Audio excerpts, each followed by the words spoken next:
Hello बच्चों, क्या हाल-चाल? उम्मीद करता हूँ हम लोग बेहतर होंगे और मज़े कर रहे होंगे। तो एक बार फिर से मैं आप सभी का स्वागत करता हूँ। मेरा नाम है शिवम जायसवाल और आप सभी का स्वागत है मेरे यूट्यूब चैनल पर जिसका नाम है जीडी हायर मैथमेटिक्स। तो दोस्तों, एक बार फिर से मैं हाज़िर हूँ आपके सामने एक लेक्चर सीरीज़ लेकर के जिसमें मैं आपको पढ़ाऊँगा बीएससी मैथमेटिक्स का एक मॉडर्न अलजेब्रा का पूरा सीरीज़ जिसमें हम लोगों की जो स्टार्टिंग होगी बच्चों, वो ग्रुप थियरी से होगी। तो आज का जो लेक्चर होने वाला है, ये लेक्चर 1 होगा, इंट्रोडक्शन क्लास होगा, जिसमें हम लोग ग्रुप थियरी को स्टार्ट करेंगे। बेसिक-बेसिक बातें होंगी, ग्रुप को समझने के पहले जो बेसिक रिक्वायरमेंट है, पहले उसको हम डिस्कस करेंगे, फिर उसके बाद हम लोग आगे बढ़ेंगे, ठीक है? तो आइए स्टार्ट करते हैं। तो फ्रेंड्स, यहाँ पर ग्रुप थियरी से मैं स्टार्ट करूँगा और ये जो चलेगा सीरीज किस पर बेस्ड होगा? तो मॉडर्न अलजेब्रा पर। मॉडर्न अलजेब्रा या जिसको हम लोग कहते हैं अब्स्ट्रैक्ट अलजेब्रा। ठीक है बच्चों? मॉडर्न अलजेब्रा या फिर अब्स्ट्रैक्ट अलजेब्रा। तो मैं आपको बताते चलूं कि मॉडर्न अलजेब्रा या फिर अब्स्ट्रैक्ट अलजेब्रा एडवांस अलजेब्रा है। जैसे हम छोटी क्लासेस में अलजेब्रा के बारे में डिस्कशन करते हैं, 6 से स्टार्ट हो जाता है, 6 में पढ़ते हैं, 7 में पढ़ते हैं, 8 में पढ़ते हैं, तो क्लासिकल अप्रोच है, जिसमें हम लोग अलजेब्रा की ही बात करते हैं। लेकिन जब आप ग्रेजुएशन में आते हैं बीएससी में, तो वहाँ पर एक बुक आती है मॉडर्न अलजेब्रा करके, जिसमें अलजेब्रा के बारे में बात होती है मॉडर्न कंसेप्ट को लेकर के। तो उसी सिलसिले में हम ये सीरीज स्टार्ट कर रहे हैं, जहाँ पर बात होगी ग्रुप थियरी से। देखिए, कुछ टीचर्स क्या करते हैं, इसको अलग तरीके से स्टार्ट करते हैं। उनका जो सीक्वेंस होता है स्टार्टिंग का वो अलग होता है। तो मेरा मानना है कि ग्रुप थियरी से अगर आप चीज़ों को समझ रहे हैं, तो ग्रुप थियरी काफ़ी पेपर्स का, जैसे आप ग्रेजुएशन में बहुत सारे पेपर्स देखेंगे, बहुत सारे बुक्स देखेंगे, तो ग्रुप थियरी कुछ ना कुछ सब में हल्का-फुल्का रहता है। तो एक तरीके से बेसिक के तौर पे काम करता है हर एक किताब के लिए। तो ग्रुप थियरी से हम डिस्कशन को स्टार्ट करेंगे मॉडर्न अलजेब्रा के लिए। तो आइए स्टार्ट करते हैं ग्रुप थियरी। और ग्रुप थियरी में सबसे पहला जो कांसेप्ट आता है वो ग्रुप का ही आता है कि आखिर ग्रुप होता क्या है, ठीक है? तो ग्रुप को समझने के पहले कुछ बेसिक-बेसिक बातें हैं, छोटी-छोटी बातें हैं, जैसे कि सेट्स क्या होते हैं, ऑपरेशंस क्या होते हैं। जब ऑपरेशन समझेंगे तो हम समझेंगे कि बाइनरी ऑपरेशन क्या होता है। पहले ये 2-3 बातों को समझते हैं बेहतर तरीके से, फिर हम प्रॉपर डेफिनिशन पे आएँगे कि ग्रुप थियरी आखिरकार होता क्या है। ठीक है बच्चों? आइए दोस्तों, देखते हैं बेसिक बात पहले। तो सबसे पहले ग्रुप को समझने के पहले हम लोग समझेंगे कि सेट क्या होता है, क्योंकि मैं जब आपको डेफिनेशन दिखाऊंगा बच्चों, तो जैसे ही आप डेफिनेशन देखोगे तो उसमें जो वर्ड आएगा पहला, जो आपके समझने लायक होगी, वो सेट ही आएगा। तो हालांकि वैसे आप अगर ग्रेजुएशन में हो या पोस्ट ग्रेजुएशन में हो, तो आपको सेट का डेफिनेशन, सेट का मीनिंग सब कुछ पता है प्रॉपर तरीके से, लेकिन फिर भी मैं आपको एकदम जीरो लेवल से पढ़ा रहा हूँ। तो आपको सेट पहले मैं बताता हूँ कि आखिरकार सेट होता क्या है, फिर उसकी छोटे-छोटे एलिमेंट्स जो होते हैं उनको डिस्कशन करने के बाद ही हम ग्रुप पे जंप करेंगे, डायरेक्ट ग्रुप पे नहीं आएँगे, क्योंकि ग्रुप को समझने के पहले जो छोटी-छोटी चीज़ें हैं पहले उसको समझते हैं, ठीक है? आइए।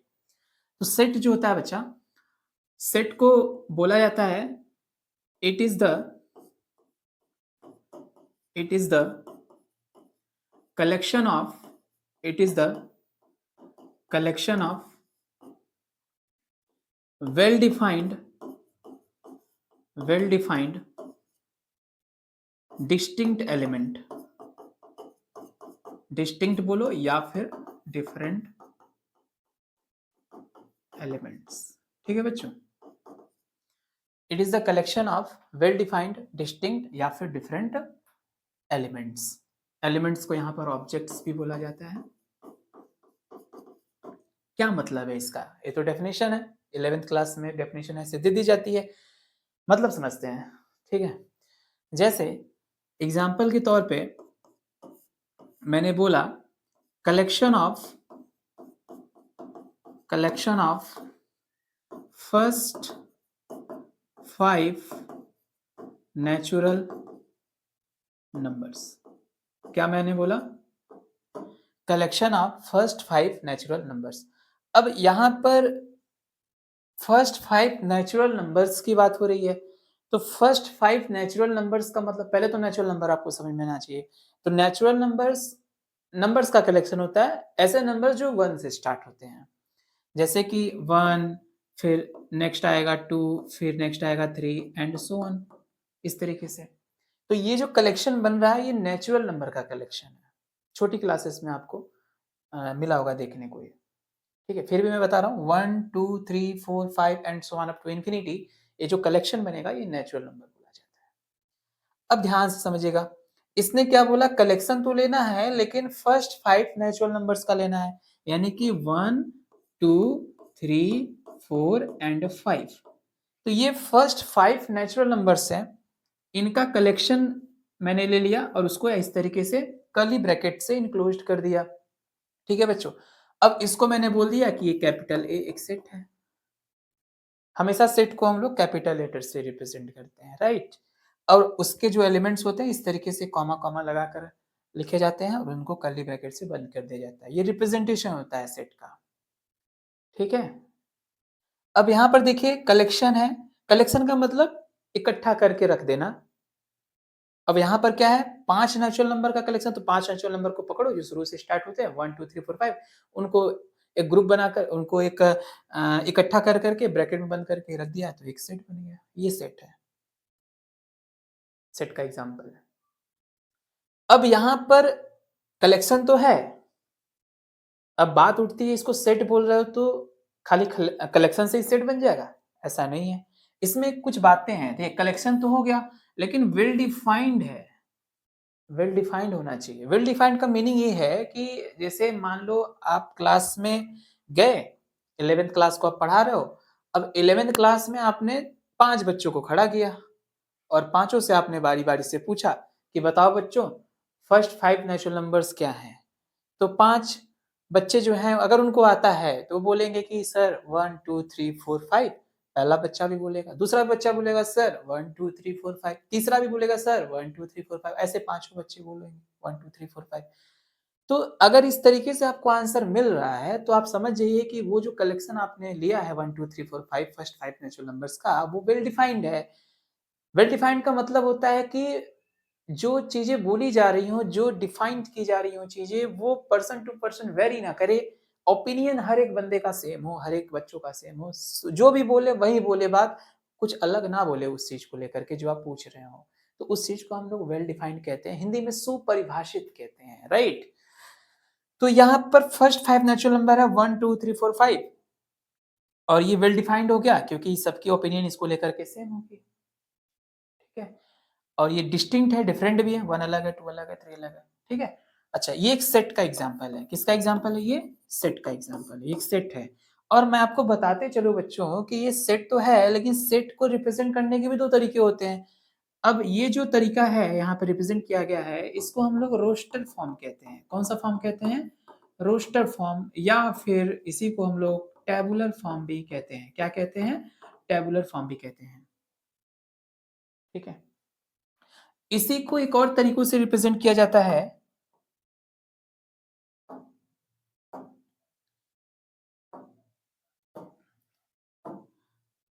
जैसे इसी को अगर मैं ऐसे रिप्रेजेंट कर दूं x such that x belongs to natural number और ये बता दूं कि जो आपका x है 1 से स्टार्ट होकर के 5 तक जा रहा है। x नेचुरल नंबर को बिलोंग करता है और x आपका कहां से कहां वेरी कर रहा है 1 से लेके 5 तक इंक्लूडिंग 1 एंड 5 आल्सो। ठीक है, तो ये भी इसी चीज को रिप्रेजेंट कर रहा है लेकिन ये जो रिप्रेजेंटेशन है सेट का ये आपका सेट बिल्डर फॉर्म बोला जाता है। कौन सा फॉर्म बोला जाता है? सेट बिल्डर फॉर्म या इसी को हम लोग प्रॉपर्टी मेथड भी बोलते हैं। क्या बोलते हैं? प्रॉपर्टी मेथड भी बोलते हैं। ये सेट को रिप्रेजेंट करने के तरीके हैं जो कि क्लास 11th में आप इसको देखे होंगे बेहतर तरीके से। फिर भी मैं यहाँ पर इसकी थोड़ी बहुत ज़रूरत है तो मैं आपको समझा दे रहा हूँ।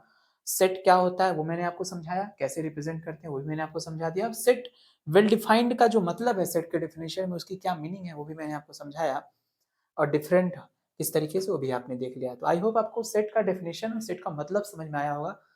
ठीक है बच्चों? अच्छा, अब यहाँ पर ध्यान से समझिएगा, एक ऐसा एग्ज़ाम्पल लेते हैं जिससे आप ये डिफरेंशिएट कर पाओ कि अगर ये सेट है तो आप सर बताओ कि ये सेट कब नहीं होगा? वेल डिफाइंड कोई चीज़ कब नहीं होगी? उसको भी लेकर कोई एग्ज़ाम्पल लेके समझाइए। बिल्कुल समझाएँगे, आइए। देखिए, जैसे मैंने बोला एक सेट बी है, ठीक है? मैं आपसे बोल रहा हूँ कि सेट बी में आप क्या लीजिए, कलेक्शन लीजिए, collection of a, collection of 5 students, 5 ही लेते हैं, ज़्यादा नहीं लेंगे। Collection of 5 students who are who are good in maths and चलिए मैथ्स की ही बात करते हैं, मैथ्स सब्जेक्ट है। यहाँ पर क्या लिखा गया बच्चों? Collection of 5 students who are good in maths. 5 ऐसे बच्चों का कलेक्शन जो मैथ्स में अच्छे हैं। 5 ऐसे बच्चों का कलेक्शन जो मैथ्स में क्या है? अच्छे हैं। तो 5 ऐसे बच्चों का कलेक्शन जो मैथ्स में अच्छे हैं और मैं बोला 5 टीचर्स से अलग-अलग स्कूलों में कि आप बताओ 5 ऐसे बच्चे जो मैथ्स में अच्छे हैं। तो हर एक टीचर क्या करेगा जानते हैं? वो अपने स्कूल में जाएँगे, 5 बच्चों को कलेक्ट कर लेंगे, ये मेरे 5 बच्चे हैं जो मैथ्स में अच्छे हैं। दूसरा टीचर जाएगा अपने स्कूल में कहेगा कि ये मेरे 5 बच्चे जो मैथ्स में अच्छे हैं। तीसरा मेरे 5 बच्चे। तो आप समझ पा रहे हैं यहाँ पर कि पाँचों में जो कलेक्शन आएगा, पाँचों में जो कलेक्शन आएगा, वो कलेक्शन बच्चों को लेकर के अलग-अलग हुआ। तो क्या ये वेल डिफाइंड हुआ? हुआ? नहीं हुआ। वेल डिफाइंड का मतलब मैंने अभी आपको समझाया कि ओपिनियन उस चीज़ को लेकर के, कलेक्शन को लेकर के सेम हो।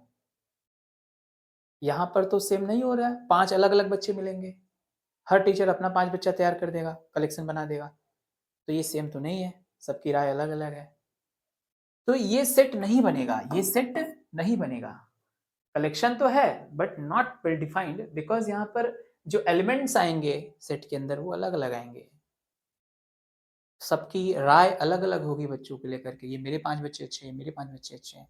वेल डिफाइंड का मतलब सब एक ही कलेक्शन को निर्माण करें, एक ही कलेक्शन को बना कर दें। ऐसा नहीं हो रहा है, इस वजह से सेट नहीं है, वेल डिफाइंड नहीं होने की वजह से। राइट?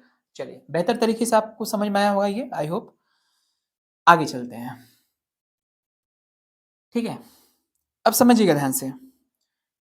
एक वर्ड आता है इसमें ऑपरेशन। क्या आता है बच्चों? ऑपरेशन। ऑपरेशन का मतलब समझते हैं। ठीक है? ऑपरेशन का मतलब समझते हैं कि ऑपरेशन का मतलब क्या है। चलिए, देखिए, मैं अगर बेसिक तौर पे बात करूं कि ऑपरेशन का मतलब क्या है, छोटी क्लासेस में 6 में 7 में 8 में आप देखते हो कि बोलता है कि 2 फ्रैक्शन है, 2 नंबर्स हैं, चाहे नेचुरल नंबर हो, चाहे रैशनल नंबर हो, उनको ऐड करो, उनको सब्ट्रैक्ट करो, उनको मल्टीप्लाई करो, उनको डिवाइड करो। तो आप ये जो कर रहे हो ना add, multiply, subtraction, divide, LCM निकलवाता है आपसे, एचसीएफ निकलवाता है आपसे, फैक्टराइज़ेशन होता है, ये सब सारी चीज़ें ऑपरेशन से बोली जाती हैं, बट वहाँ पर आपको समझाई नहीं जाती क्योंकि ये कोई वहाँ पर बहुत ज़्यादा इम्पोर्टेंट रोल प्ले नहीं करता। अगर टीचर बता भी देगा तो आपको फिर कुछ मतलब नहीं समझ में आएगा। ये ज़्यादा अहम रोल प्ले करता है जब आप हायर मैथ्स पढ़ते हैं, 12th के बाद अब आते हैं ग्रेजुएशन वगैरह में, तो वहाँ पर ऑपरेशन भी से आपको बेहतर तरीके से रूबरू कराया जाता है क्योंकि वहाँ पर उसकी मीनिंग भी आप डेप्थ लेवल पे समझना स्टार्ट कर देते हैं बच्चों, राइट? चलिए, ऑपरेशन का मतलब होता है कुछ ऐसे रूल्स और रेगुलेशंस किसी सिस्टम के लिए जो उसको ऑपरेट करते हैं, जो उसको रन कराते हैं, जो उसको गवर्न कराते हैं। कैसे? सर कुछ समझ में नहीं आया, चलिए एग्ज़ाम्पल से समझाता हूँ। जैसे मैंने बोला कि वेक्टर्स हैं, वेक्टर्स आपने पढ़ी होगी 11th-12th में। ऐसे फिजिकल क्वांटिटीज़ जिनके पास मैग्नीट्यूड हो, डायरेक्शन हो और जो वेक्टर लॉ को फॉलो करते हो उनको हम लोग वेक्टर क्वांटिटीज़ कहते हैं। डिस्प्लेसमेंट वेक्टर क्वांटिटी है, एक्सेलरेशन वेक्टर क्वांटिटी। फिजिक्स में भी आपने पढ़ा है इसको बेहतर तरीके से। मैथ्स में तो हालाँकि चैप्टर ही है और फिजिक्स में भी बेसिक मैथ्स में आपको वेक्टर पढ़ाया जाता है क्योंकि पूरे फिजिक्स में इसका बहुत ज़्यादा रोल प्ले होता है। ठीक है बच्चों? तो वेक्टर क्वांटिटी आप समझ गए। वेक्टर में जैसे कि जब आप पढ़ते हो तो वेक्टर का एडिशन होता है, वेक्टर का सब्ट्रैक्शन देखने को मिलता है, वेक्टर का मल्टीप्लिकेशन देखने को मिलता है। वेक्टर के मल्टीप्लिकेशन में भी दो चीजें देखने को मिलती है, एक होता है आपका वेक्टर का क्रॉस मल्टीप्लिकेशन और एक होता है डॉट मल्टीप्लिकेशन। स्केलर प्रोडक्ट जिसको डॉट प्रोडक्ट भी कहते हैं और एक क्रॉस प्रोडक्ट होता है मल्टीप्लिकेशन में, अगर मैं बात करूं वेक्टर के तो वेक्टर मल्टीप्लिकेशन जैसे मान लीजिए एक वेक्टर ए है एक वेक्टर बी है, तो यहां पर एक क्रॉस से डिफाइन करते हैं और एक डॉट से डिफाइन करते हैं बच्चों। A dot B A cross B, A dot B A cross B, ये आपका डॉट प्रोडक्ट है। क्या है ये? डॉट प्रोडक्ट है। और ये क्या है बच्चों? ये आपका क्रॉस प्रोडक्ट है। क्या है बच्चों? क्रॉस प्रोडक्ट है। Dot product, cross product. Dot product define कैसे होता है? ए बी कॉस थीटा, और ये कैसे डिफाइंड होता है? A B sine theta. और यहां पर एक यूनिट वेक्टर भी आता है जो डायरेक्शन को डिनोट करता है। अब यहां पर जो आप देख रहे हो ना, हालांकि ये दोनों मल्टीप्लिकेशन के ही पार्ट है, मल्टीप्लिकेशन के ही पार्ट है, और मल्टीप्लिकेशन में दो पढ़ते हैं आप, एक क्रॉस प्रोडक्ट एक डॉट प्रोडक्ट। तो ऑपरेशन मल्टीप्लिकेशन का है और उसमें दो ऑपरेशन है, एक क्रॉस का एक डॉट का, तो ये है ऑपरेशन।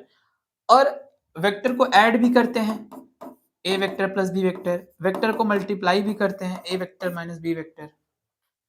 तो ये जो आप कर रहे हो, प्लस लगा रहे हो वेक्टर्स के बीच में, माइनस लगा रहे हो, क्रॉस लगा रहे हो, डॉट लगा रहे हो, हालांकि वेक्टर का डिवीजन जो है ए वेक्टर बी वेक्टर का डिवीजन ये पॉसिबल नहीं है, तो डिवीजन ऑपरेशन नहीं है। ऑपरेशन यहाँ पर एडिशन है वेक्टर्स के लिए, सब्ट्रैक्शन है, मल्टीप्लिकेशन है। Division is not operation for the vector algebra. यानी वेक्टर एक सिस्टम है, उस सिस्टम को चलाने के लिए हमको कुछ चीजों की जरूरत पड़ रही है, उसी को ऑपरेशन कर रहे हैं। प्लस माइनस मल्टीप्लिकेशन में भी दो डिवीजन पॉसिबल नहीं है। ऐसे आपने क्लास 12th में चैप्टर 3 मैट्रिक्स पढ़ा होगा।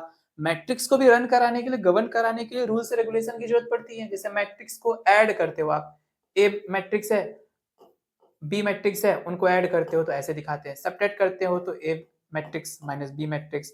मल्टीप्लिकेशन भी मैट्रिक्स का पॉसिबल होता है अगर ऑर्डर आपका उस तरीके से मैच करे तो ये सब ऑपरेशंस हैं मैट्रिक्स सिस्टम को गवर्न कराने के लिए। रियल नंबर्स 1 2 3 √3 √2 0 1/2, ये सब भी जो नंबर्स होते हैं रियल नंबर्स, इनको भी गवर्न कराने के लिए plus operation, multiply operation, minus operation, division operation, ये सब चाहिए ताकि ये सिस्टम आगे रन कर पाए, आगे आप इस पर काम कर पाओ, समझ पाओ ये चीजें कैसे काम करती है। तो ये सब ऑपरेशन है। आई होप ऑपरेशन का मतलब आपको समझ में आया होगा।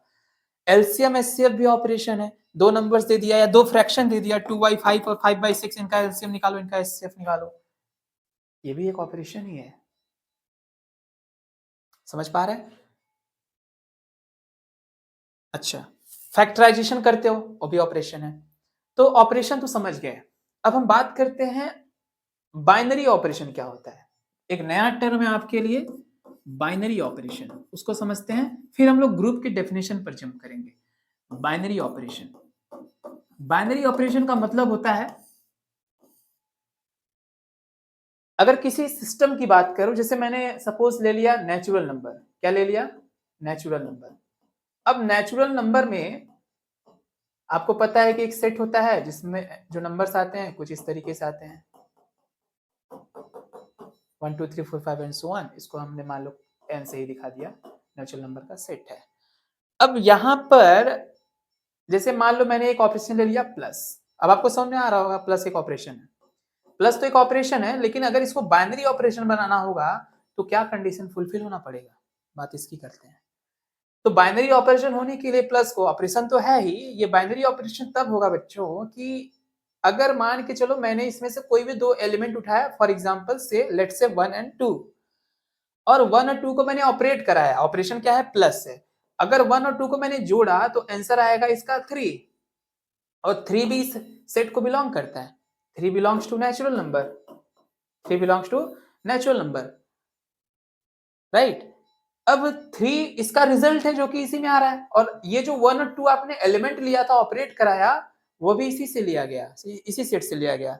तो कहने का तात्पर्य ये है कि for every a, b belongs to N, A operation B, A plus B, जो आएगा रिजल्ट यह भी आपका एन में ही जाना चाहिए।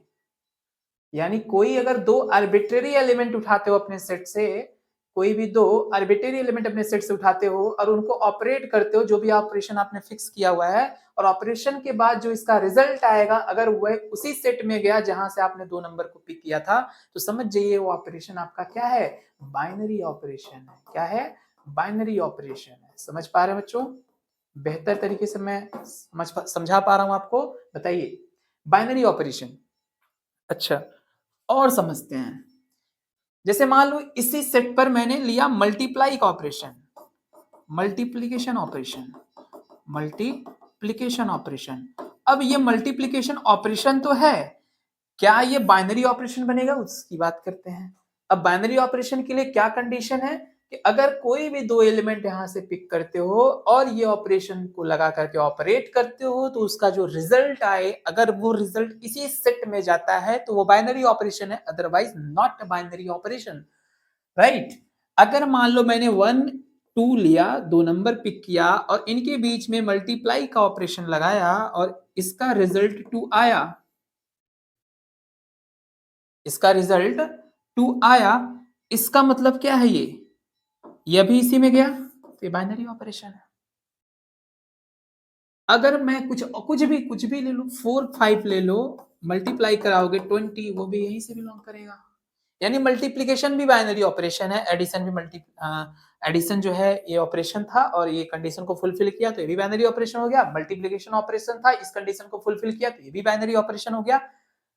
तो बात उठती है कि कोई सर ऐसा ऑपरेशन बताओ जो इस सेट के लिए बाइनरी ना हो।